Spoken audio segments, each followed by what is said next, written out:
really hard. It hits us really hard today. Today marks 2 months since Chula Vista mother Maya Millette was declared missing from her home. Good evening and thanks for joining us. I'm Alicia Summers. And I'm Steve Price. Family and friends gathered at a local park to commemorate and bring more awareness to the fact that she's still missing. News 8's LaMonica Peters has more about the case and what the family is doing now to help find her.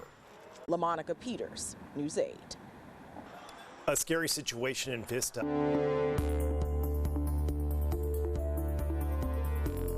Some San Diegans have already received the Johnson & Johnson vaccine. A CVS in San Marcos is among the pharmacies that gave it out this weekend. But as distribution efforts continue across the county, Catholics are facing some conflicting messages this Sunday about whether to get that specific vaccine. News 8's Brandon Lewis explains the debate and why some bishops say you may want to consider a different vaccine if you have the choice. Steve and Alicia. Meantime, today, the vaccination superstation in Del Mar reopened after a vaccine shortage, but now 4 county sites will be again temporarily closed tomorrow. Those sites are the Linda Rhodes Rec Center in Vista, Border View YMCA in Otay Mesa, the Lemon Grove Community Center, and the MLK Community Center in National City. If you had an appointment scheduled at these sites for tomorrow, check your email for an updated appointment time.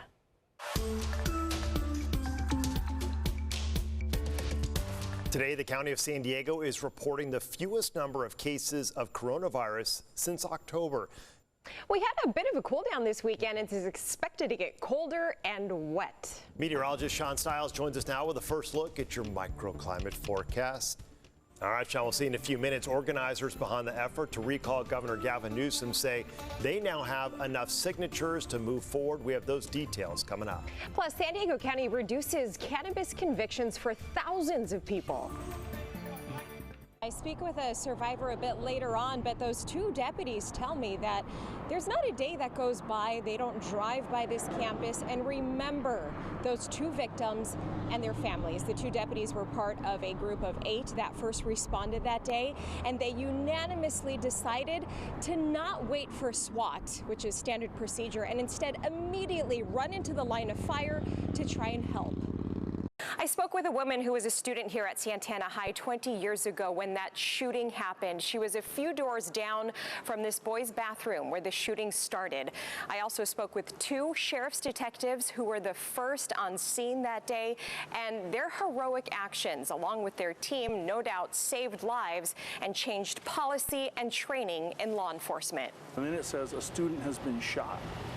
And that, I'll never forget that. It has been 20 years since the Santana High School shooting where a 15-year-old student shot and killed 2 other students, 17-year-old Randy Gordon and 14-year-old Brian Zucker, and wounded 13 others. It's been 20 years, but there's not a day that goes by that when I drive by here, I don't remember the 2 young men that lost their lives, and I think about them and their families all the time. Retired Sheriff's Detective Ali Perez and current Detective Jess Allensworth were among the 8 deputies who unanimously agreed not to wait for SWAT that fateful day and rushed into the line of fire to help.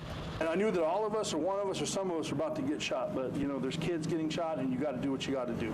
Detective Perez arrested the shooter about 3 minutes after arriving on campus. It was because of their collective decision to go in and not wait that saved lives. Oh, no doubt more students would have been shot, injured, killed. The way this group of heroes responded became known as IARD, or Immediate Action Rapid Deployment. In other words, don't wait, help right away. It's one of those things, time is of the essence. It is still hard for former student Kristen Dare to talk about that fateful day. As we heard the noises and the screams and things going on, I think my mind immediately told me this is fake. Dare was a junior, just 15 years old. There was a campus supervisor who was shot and he was laying on the ground.